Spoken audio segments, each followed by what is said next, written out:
ભાવનગરમાં ફરી એકવાર નકલી નોટોનો મામલો સામે આવ્યો. પ્રાપ્ત થતી માહિતી મુજબ ભાવનગરના હુજુરપાયગા રોડ ઉપર આવેલ રોયલ કોમ્પ્લેક્સના પાર્કિંગમાંથી 500ની ડુપ્લિકેટ નોટ કચરામાંથી મળી આવી છે. ભાવનગરની અંદર નકલી નોટોનો મામલો નવો નથી. અગાઉ પણ ઘણા બધા નકલી નોટોના મામલા સામે આવ્યા છે. ભાવનગરમાં એવા આરોપીઓને પોલીસે નકલી નોટમાં ઝડપી પણ પાડ્યા છે અને આ નકલી નોટના આરોપીઓ ભાવનગરમાં જામીન પર ખુલ્લા ઉપર ફરે છે. ત્યારે આ નકલી નોટોને કોણે અહીંયા કચરામાં ફેંકી હશે તે ખૂબ ચર્ચાનો વિષય છે.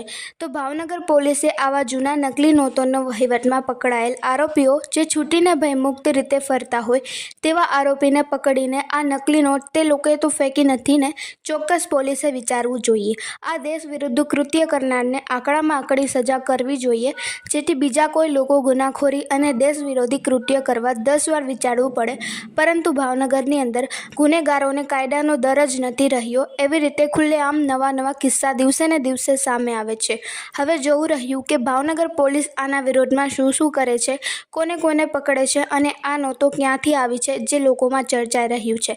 તંત્રી જાહિદ મદ્રા સાથે રિપોર્ટ ઇરફાન સોલંકી, ભાવનગર.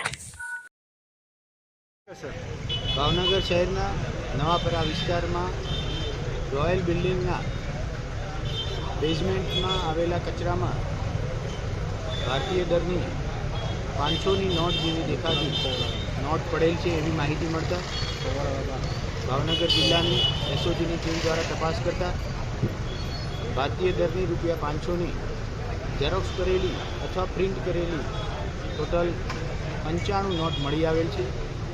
આ જે જગ્યાએથી નોટ મળી આવેલ છે ત્યાં કચરાનો ખૂબ મોટો ઢગલો પડેલ છે, જેથી હવે આજુબાજુના સીસીટીવી જોઈ તથા અહીંયા જે પ્રિન્ટિંગની દુકાન અથવા આને લગતું જે કામ કરે છે એમાંથી કોઈ પ્રિન્ટ કરેલ છે કે બહારથી કોઈ આવી અને અહીંયા નોટ નાખી ગયેલ છે એ દિશામાં આગળની તપાસ ચાલુ છે.